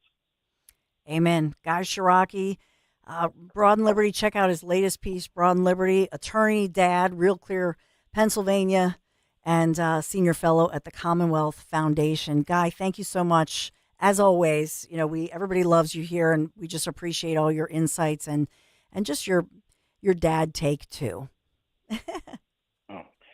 That's very kind. My only regret is is that more of the 10-year-old girls I coach don't listen because sometimes they should be encouraged to listen, but usually they're teaching me, which is probably a good thing. Guy So Shiraki, thanks again. Thank you, my dear. Have a good one. We'll talk more. We're awaiting this news conference, and I'll get to that in a moment, Dan. But we're awaiting this news conference that may reveal some good information, quality information. Murder in Manhattan. A top CEO of one of the biggest healthcare conglomerates in the nation, in the world, has been gunned down, murdered. Looks like a targeted hit. So what's going on here? We're getting some late-breaking details. We'll talk about that and so many other issues and stories of the day. And I apologize I didn't get to take some of your calls. I know we had the board lit up at 855-839-1210 if you want to sound off on some of what we've talked about for sure. But, when it comes to your home, I think trust is everything. For 45 years, Kitchen Magic has been building a reputation for transforming kitchens with such precision and care. From the custom cabinets to the countertops, backsplashes, storage solutions, Kitchen Magic gets the job done and fast. In just a few days, your dream kitchen becomes a reality without the hassle. You can trust the name your neighbors have been relying on for decades, Kitchen Magic. Get your free in-home consultation. Do this. You just go to kitchenmagic.com. Let's cook up something extraordinary. kitchenmagic.com. Tell them Dawn sent you.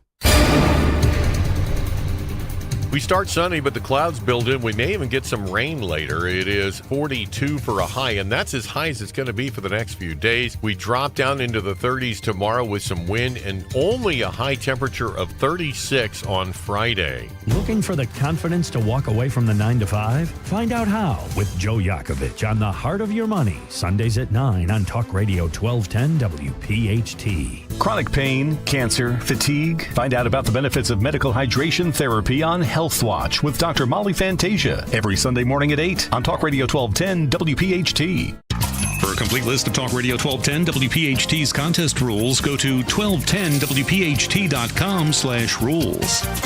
We all hear the radio ads about the IRS. They tell you to be afraid, to be scared, and they try to frighten you into calling. I'm not here to do that. Tax Relief Advocates is different. TRA is here to tell you that if you owe money to the IRS, whether it's $5,000, $50,000, or $500,000, we have a solution. It doesn't matter if you're sitting in your car, at work, or with your kids. No matter where you are, call now. 800-575-6481. Don't lose hope. TRA can eliminate or reduce what you owe to the IRS. Generous programs are now available that can give you a fresh start. Our passion is taxes and helping individuals fix their IRS problems. We have over 1,000 5-star reviews on Google and an A+ with the Better Business Bureau. You don't need to be afraid of the IRS any longer. End your tax nightmare today by visiting us online at TRA.com or call 800-575-6481. That's 800-575-6481.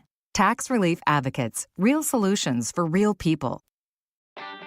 Hey, it's Nick Cale, and we will be honoring Brad Adams, a veteran of the United States Marine Corps, for our Veteran Spotlight in December. Each month, we shine a spotlight on one outstanding local veteran in partnership with the Travis Manion Foundation, celebrating their remarkable commitment to community service and their exceptional service in the military. Be here Wednesday morning, December 4th for our Veteran Spotlight, presented by Window Nation. For all of your window and door needs, visit windownation.com. Free speech lives here with Kale and Company weekday mornings on Odyssey's #1 talk station, 1210 WPHT. So just wrapping this up, as we know, the Daniel Penny verdict, that could be coming down any moment. The jury continues in that case. And so we'll follow that. If Daniel Penny, will he be exonerated by this jury and hailed as a hero who was trying to protect people on public transportation, or will he face 15 years behind bars for jumping in and trying to help, as a reported, crazed attacker was targeting, especially senior citizens and elderly women on trains, and had quite a track record. So either way you look at it, just a tragic case there. But we'll watch that, the jury deliberations. And then, of course, the big story, the Supreme Court hearing the challenge to a state level law, Tennessee's ban on sex reassigned surgery for minors, but it's obviously a decision, as we've talked about, that'll have a part in helping to shape the future of girls' sports and protecting girls' sports, and then prevention of those males, biological males, competing and playing along with female athletes. And you've heard me talk to Paula Scanlon, Riley Gaines about this issue, but this one focusing on the law. It's also a states' rights issue, by the way. And then we are awaiting this news conference that is scheduled to give the latest information as police in New York, as they are searching for a killer, a gunman. This is a brazen attack. I mean, Dan and I were just looking at the latest. They're releasing the surveillance images of this.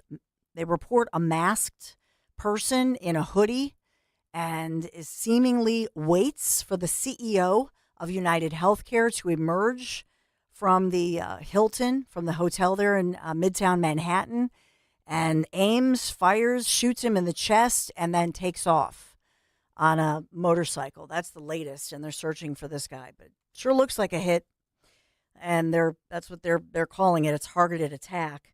And so the family, they were having this huge conference. They've canceled that. And the family of Brian Thompson speaking out. He's a father. He's a Minnesota resident, and his family members just releasing just small statements that they're shocked, horrified. He was a great dad, being remembered as that, and then they're trying to wrap their brains around this tragic shooting in broad daylight, quite brazen situation. So we don't have word from the jury verdict, and I do have an update from CB Cotton, though. She's the person reporting this for Fox News on that trial. You want to hear that, Dawn? Yeah, sure. Here's how that sounded. This is Daniel Penny? Which case is this? Sorry, yes, there's so much going on. Yes, this is the Daniel Penny situation. The verdict. Yep, and this is CB Cotton's update.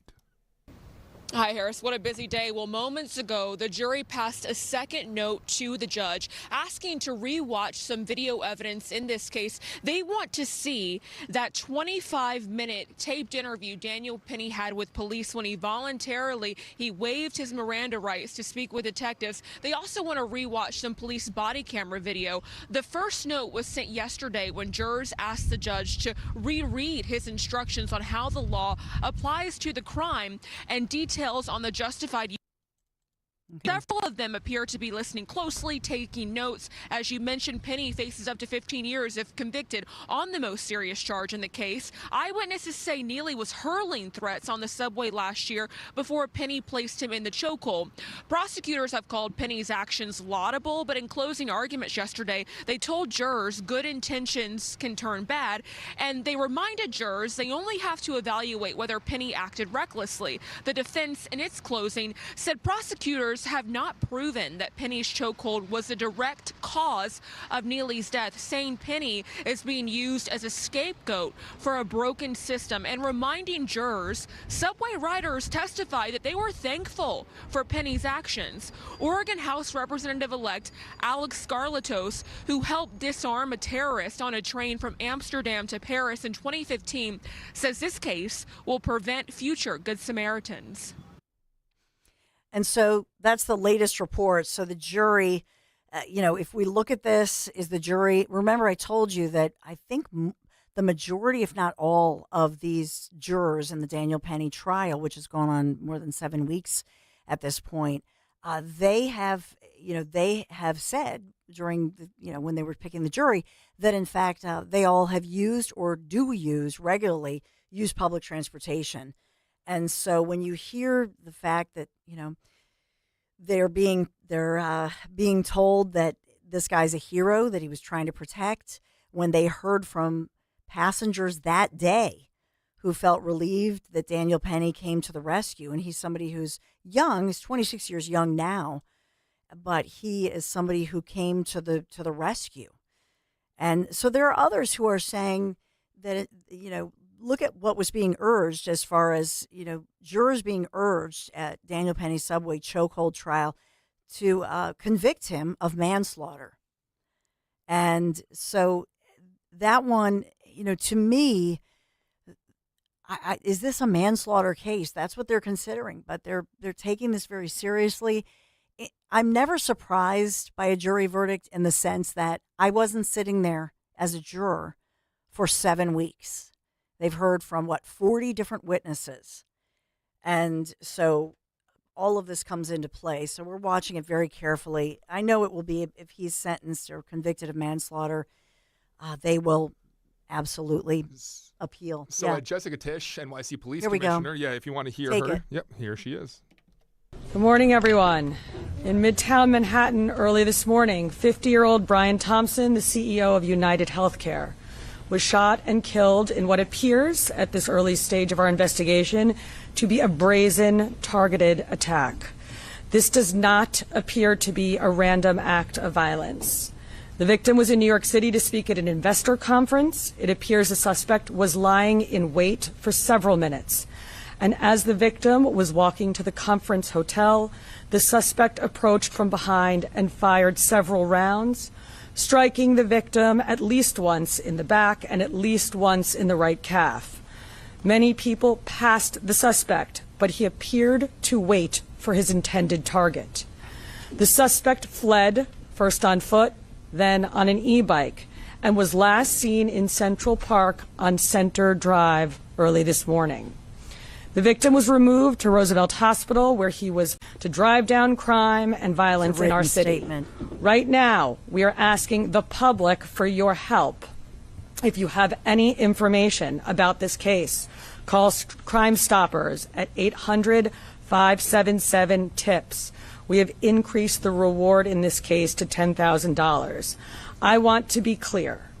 At this time, every indication is that this was a premeditated, pre-planned, targeted attack. Millions of people will be enjoying the tree lighting tonight, among other holiday events, and the NYPD will be out there with them, keeping them safe. For some preliminary details about today's tragic incident, I pass it over to our Chief of Detectives, Chief Joe Kenny.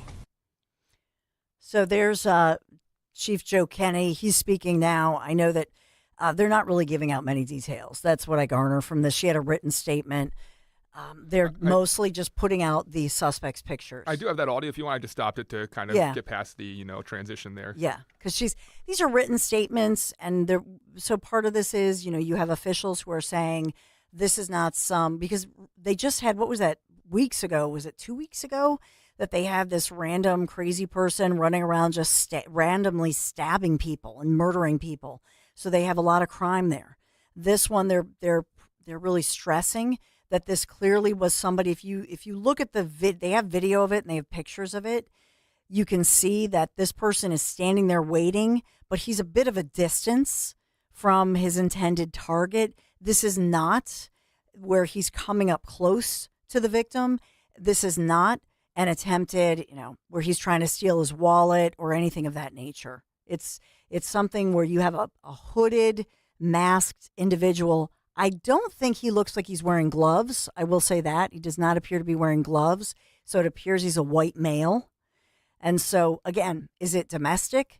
Is it work-related because he's a CEO? They're having a huge conference with United Healthcare. So what's going on here? And then the family just coming out and saying, we're shocked. We're trying to wrap our brains around this, comfort this CEO's children. I mean, the entire family, and then their business community. They've obviously shut down this huge convention that had been planned there. But they have a tree lighting, they have festivities, a lot going on, obviously, in Manhattan. So I don't know, Dan, I don't know if he goes into detail as to what exactly happened, point by point. You want to go to that a little bit? Yeah, we can take a little bit of it. All right. Scene and began their investigation. What we know is that the shooter arrived at the location on foot about 5 minutes prior to the victim's arrival. He stands alongside the building line as numerous other people and pedestrians pass him by.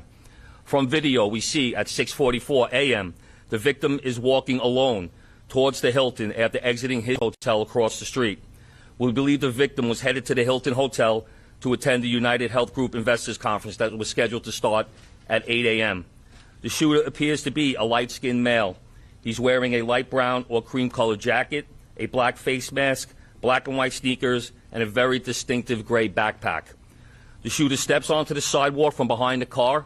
He ignores numerous other pedestrians, approaches the victim from behind, and shoots him in the back. The shooter then walks toward the victim and continues to shoot. It appears that the gun malfunctions as he clears the jam and begins to fire again. The shooter then flees on foot northbound into an alleyway between 54th Street and 55th Street. Once at West 55th Street, the shooter continues to walk westbound on Avenue of the Americas, where he gets onto an electric e-city bike and rides northbound on the Avenue of Americas towards Central Park, where at 6:48 a.m. we have the shooter riding this bike into Central Park at Center Drive. At the scene, we recover 3 live 9mm rounds and 3 discharged 9mm shell casings. The motive for this murder currently is unknown, but based on the evidence we have so far, it does appear that the victim was specifically targeted, but at this point we do not know why. This does not appear to be a random act of violence. We are seeking information from the public to help identify. Yeah, so, I imagine that reward will be upped probably by United Healthcare. We'll probably increase that reward. Right now it's for $10,000. So we have that going on. And all of these news conferences and the flurry of activity there. So much happening this morning. My goodness. And stay tuned here to Talk Radio 1210, WPHT. Again, if you want to sound off, 855-839-1210. We have a lot more to talk about right around the corner. Attention! Have you racked up $10,000 or more in credit card debt? Are you barely getting by making minimum payments? With credit card debt reaching all-time highs, National Debt Relief is notifying consumers about significant debt relief options currently being made available to help those with overwhelming credit card debt. These options may reduce a large portion of credit card debt for those who qualify. You don't need to declare bankruptcy or take out a consolidation loan, and you may only have to pay back a fraction of what you owe, even if you have bad credit. National Debt Relief has already reduced the credit card debt for more than 550,000 consumers, so don't wait. If you owe $10,000, $20,000, or even $100,000 in credit card debt, you can now take advantage of this financial debt relief as the cost of living continues to skyrocket. To check what debt reduction you may qualify for, call 800-885-9595. 800-885-9595.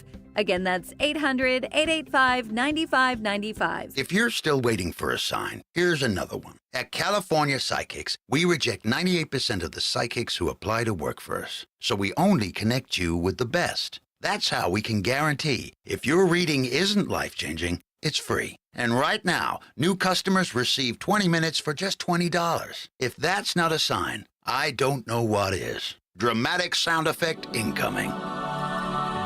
Experience the joy of certainty at CaliforniaPsychics.com. Wesley Financial Group is not a law firm. An important message about your timeshare from Chuck McDowell, founder of Wesley Financial Group. If you receive an unsolicited phone call or mail piece to discuss selling, renting, or especially canceling your timeshare, don't fall for it. Contact your timeshare resort or Wesley Financial Group for assistance, and I'll send you our timeshare exit information kit free with the straight facts about timeshare cancellation. Call 800-408-4040. That's 800-408-4040.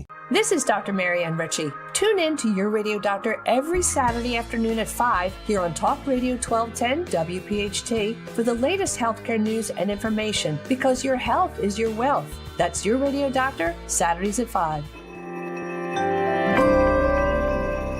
Are you worried about the state of the economy? Concerned about market crashes and rising inflation wiping out your savings? At Noble Gold Investments, we understand your fears and have a solution. Call us today at 1-888-403-1050. Imagine safeguarding you and your family with a tangible asset that has stood the test of time. Gold. With Noble Gold Investments, you can diversify your portfolio and protect your wealth from economic turmoil. Our team will guide you through the process, ensuring you make informed decisions that best suit your needs. Call Noble Gold Investments today at 1-888-403-1050. That's 1-888-403-1050. The future is uncertain. Take control now. Call 1-888-403-1050. Past performance may not be indicative of future results. Investing in precious metals, including gold, involves risks. Consult with your tax attorney or financial professional before making an investment decision. Calling on Blackwood to follow 1210 WPHT on the free Odyssey app. Download it now. On a day like this, you want to keep it right here. I know that Dom Giordano is monitoring all the latest with the Supreme Court of the United States in session, hearing these oral arguments that will have ramifications. And then you think about Just the Trump effect, if you will, and what has happened with the recent win, a sweeping win for Republicans, and how that impacts local school boards. So I know that's something that for Dom Giordano, it's a huge issue as we follow all the breaking news of the day, locally, statewide, nationally. Dom, I was trying to think of something where we could have some fun with, I don't know, the Rocky Fest that's going on, but my goodness, it's a day where Dan Borowski just said to me, Dawn, we got to go. We only have a minute. I looked up.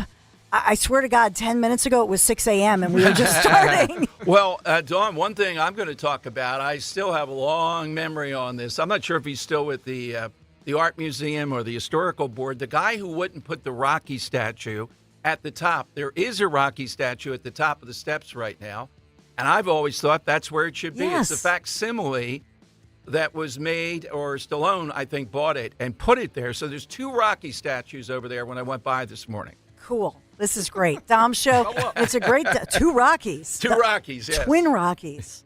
Dom Giordano Show. It's a great one. You want to stay right there. Hi, this is